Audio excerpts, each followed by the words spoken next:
Shalom, saudara yang dikasih Tuhan. Hari ini kita bertemu lagi dalam pembahasan tentang iman yang teguh. Kita semua ingin menghadap hadirat Tuhan dengan iman yang teguh. Kita sedang menantikan kedatangan yang kedua kali dengan iman yang teguh. Kita mau diangkat di awan-awan, dan pada saat Dia melihat kita mempunyai iman yang teguh. Baik, mari kita akan berdoa terlebih dahulu sebelum kita membahas lebih dalam lagi.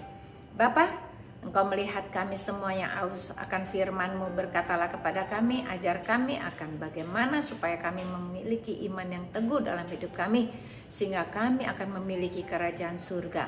Bukan lagi kami terikat akan dunia, tapi kami benar-benar memberikan hidup kami hanya bagi kerajaan-Mu Tuhan. Di dalam nama Yesus, berkati kami semua yang mendengar firman ini dalam nama Yesus, haleluya, amin. Iman yang teguh hanya bisa didapat kalau kita berlatih. Tidak mungkin seorang pelari, tidak mungkin seorang atlet akan menjadi pemenang dalam olimpiade tanpa dia berlatih.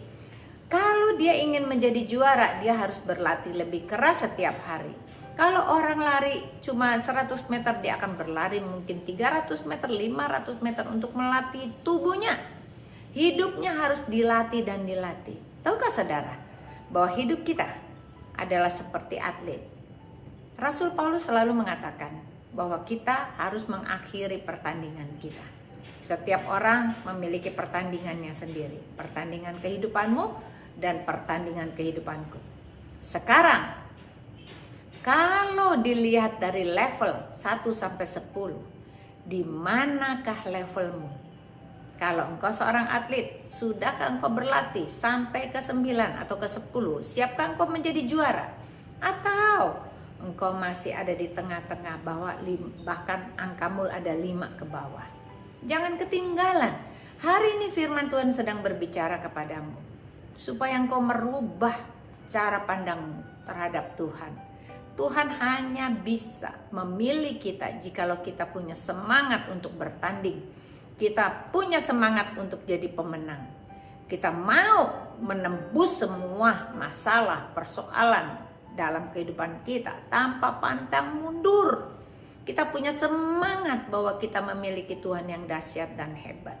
Kita tidak mau kalah, tidak mau depres, tidak mau stres. Kita semua mau menang. Bisakah semua terjadi? Bisa. Hari ini kita mau belajar tentang iman yang teguh, yaitu unshakable faith. Bagaimana kita bisa? Pasti engkau bisa. Aku dan kau pasti bisa. Kita ikutin satu persatu, kita baca ayatnya. Ibrani 11 ayat 1 berkata begini. Iman adalah dasar dari segala sesuatu yang kita harapkan dan bukti dari segala sesuatu yang tidak kita lihat.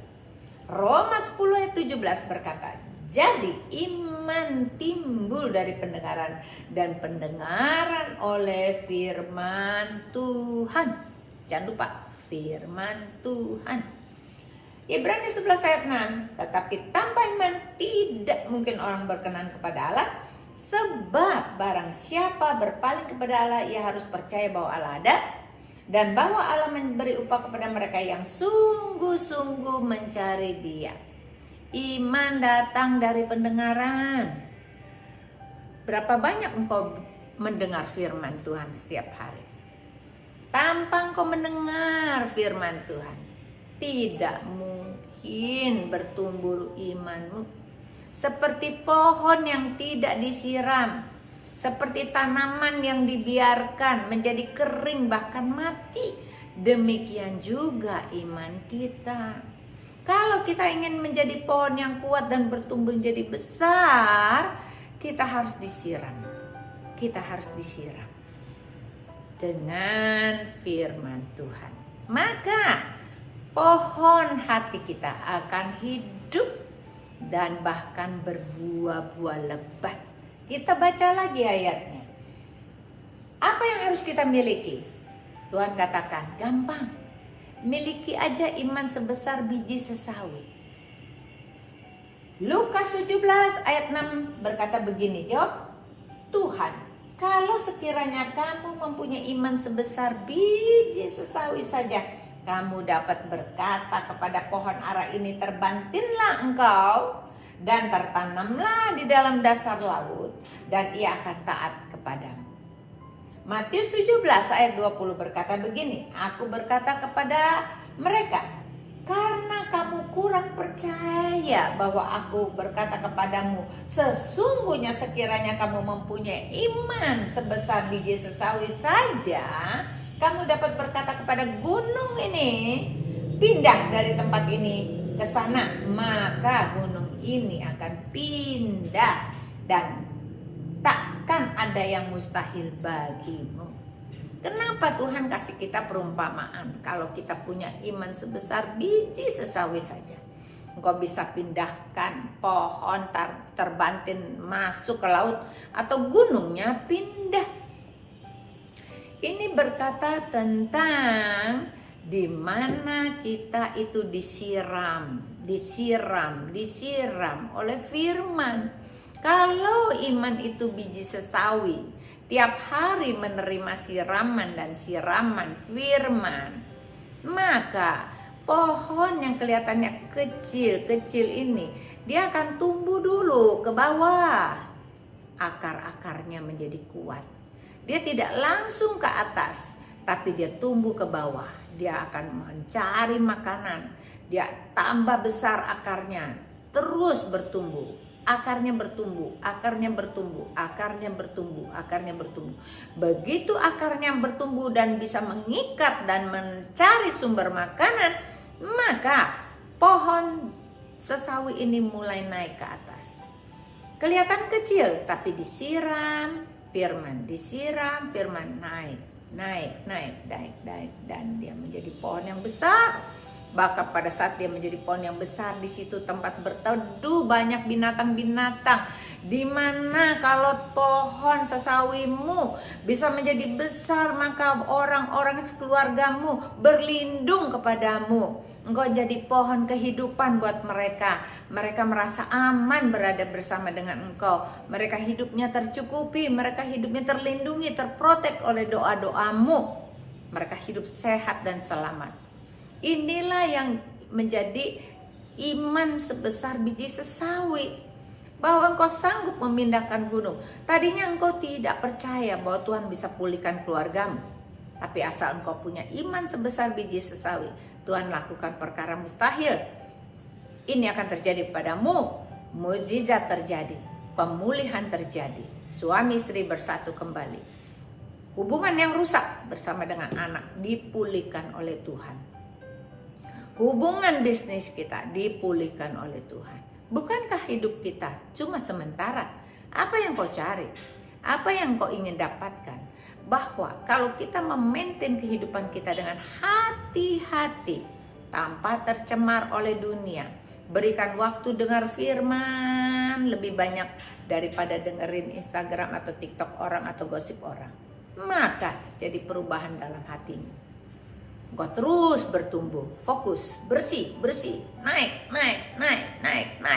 terus menjadi pohon kehidupan buat orang banyak. Ingat, siram, dan siram oleh pendengaran akan firman Tuhan. Hal yang kedua, iman tanpa perbuatan. Yakobus 2 ayat 26. Sebab seperti tubuh tanpa roh adalah mati, demikian jugalah iman tanpa perbuatan adalah mati. Yakobus 2 ayat 17 dan 18 berkata, demikian juga halnya dengan iman. Jika iman itu tidak disertakan dengan perbuatan, maka iman itu pada hakikatnya mati. Tetapi mungkin ada orang berkata, padamu ada iman, padaku ada perbuatan. Aku akan menjawab dia, tunjukkanlah padaku imanmu tanpa perbuatan, dan aku akan menunjukkan kepadamu imanku dalam perbuatan-perbuatanku. Iman dalam perbuatan. Apa yang harus kita lakukan? Kita bilang kita pengen punya iman yang teguh. Kita ke gereja, kita banyak berdoa, ikut cool. Tetapi kalau ada masalah, kita telap, kita tenggelam dalam masalah kita. Kita nggak mampu keluar dari masalah. Kenapa? Karena imanmu itu belum kuat. engkau masih lemah. Karena apa? Waktu yang kita berikan buat Tuhan belum cukup. Belum cukup kata Tuhan. Belum cukup banyak engkau memuji menyembah. Belum cukup banyak engkau mencari wajahku. Belum cukup banyak engkau mendengarkan firmanku kata Tuhan. Ini yang akan terjadi dalam kehidupan kita.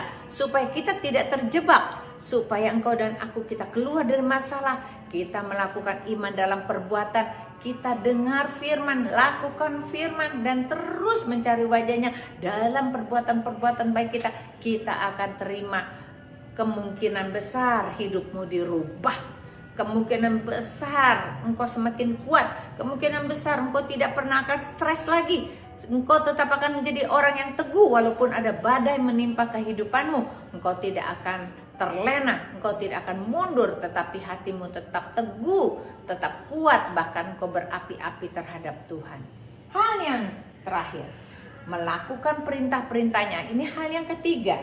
1 Yohanes 5 ayat 2 sampai 4 berkata begini. Inilah tandanya bahwa kita mengasihi anak-anak Allah, yaitu apabila kita mengasihi Allah serta melakukan perintah-perintahnya.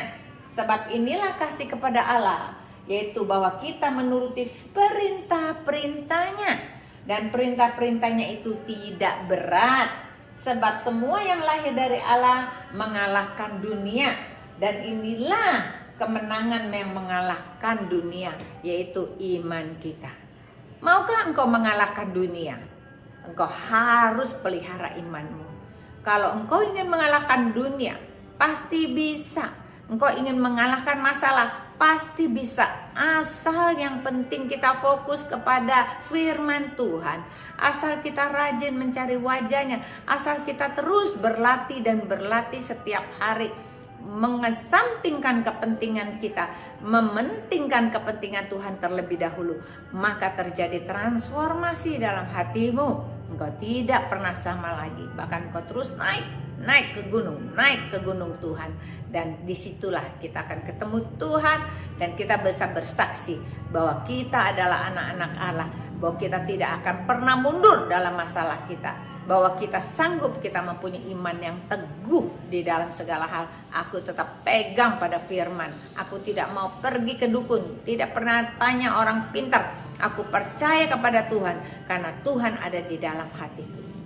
Pegang baik-baik, ini jalan keluar yang terbaik untuk supaya kita tidak pernah menjadi orang Kristen yang lemah. Jangan lagi menjadi orang Kristen KTP, tetapi menjadi orang Kristen yang sungguh-sungguh mengenal Tuhan. Mari kita berdoa. Bapa dalam surga, terima kasih untuk firman-Mu yang mengajar kepada kami memiliki iman yang teguh adalah menjadi pelaku firman. Memiliki iman yang teguh adalah kami sering mendengarkan firman. Memiliki iman yang teguh, kami harus selalu taat kepada perintah-perintah-Mu Tuhan, supaya kami setia kepadamu.